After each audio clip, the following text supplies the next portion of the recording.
যুক্তরাষ্ট্রে বসবাসরত বাংলাদেশিদের জন্য রাস্তায় পুলিশি তল্লাশির মুখে পড়া একটি অপরিচিত অভিজ্ঞতা।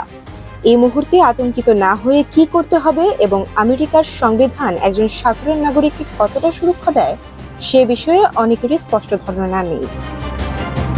সঠিক তথ্য জানা থাকলে এ ধরনের পরিস্থিতি শান্তভাবে এবং আইনসম্মতভাবে সামলানো সম্ভব।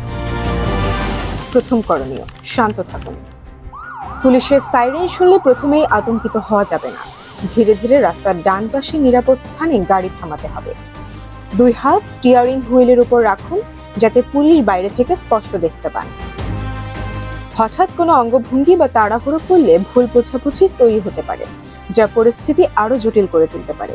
পুলিশ না বললে গাড়ি থেকে নামবেন না। কাগজপত্র দেখানো বাধ্যতামূলক। পুলিশ কাছে এলে গাড়ির জানালা অর্ধেক নামান এবং ড্রাইভিং লাইসেন্স, গাড়ির রেজিস্ট্রেশন ও ইন্স্যুরেন্সের কাগজ দেখান। এগুলো দেখানোর আইনগত বাধ্যবাধকতা রয়েছে। কাগজ খোঁজার আগে পুলিশকে জানিয়ে নিন যাতে হাত নাড়াচাড়াকে ভুলভাবে না দেখা হয়। চুপ থাকার অধিকার। 5th amendment. পুলিশ প্রশ্ন করতে শুরু করলে জেনে রাখুন, আমেরিকার সংবিধানের 5ম সংশোধনী অনুযায়ী আপনি নিজের বিরুদ্ধে যেতে পারে এমন কোনো বক্তব্য দিতে বাধ্য নন। শান্তভাবে বলতে পারেন, আমি আইনজীবীর সঙ্গে কথা না বলে কিছু বলতে চাই না।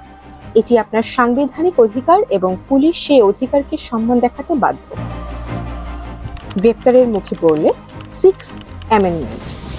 পুলিশ যদি গ্রেপ্তার করতে চান তাহলে সংবিধানের 6ষ্ঠ সংশোধনী অনুযায়ী আইনজীবীর সাহায্য চাওয়ার অধিকার আপনার আছে।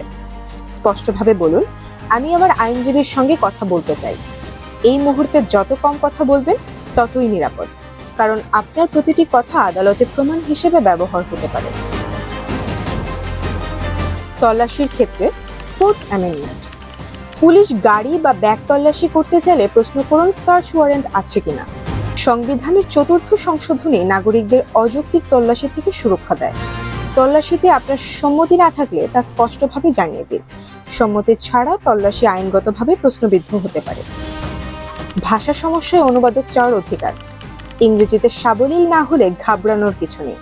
1964 সালের সিভিল রাইটস অ্যাক্ট অনুযায়ী আপনি অনুবাদক চাইতে পারেন। সরাসরি বলুন, আমি বাংলায় কথা বলি, অনুবাদক চাই। এই অনুবাদক সহায়তা আইনি প্রক্রিয়ায় গুরুত্বপূর্ণ ভূমিকা রাখতে পারে। ব্যক্তিগত সম্পত্তির বাইরে যে কোনো সর্বজনীন স্থানে পুলিশের কার্যক্রম রেকর্ড করা যাবে। সংবিধানের 1ম সংশোধনী মত প্রকাশের এই স্বাধীনতা দেয়, তবে রেকর্ড করার বিষয়টি পুলিশকে জানিয়ে করুন এবং তাদের কাজে কোনোভাবে বাধা দেবেন না। ঘটনার সময়, স্থান, পুলিশ অফিসারের নাম ও ব্যাচ নম্বর লিখে রাখুন। মনে হলে স্থানীয় সিভিল লিবার্টি সংস্থায় অভিযোগ দায়ের করতে পারেন। আমেরিকার সংবিধান প্রতিটি মানুষকে এই সুরক্ষা দেয়, তবে সেই সুরক্ষা তখনই কাজে আসে যখন একজন নাগরিক নিজের অধিকার সম্পর্কে সচেতন থাকে।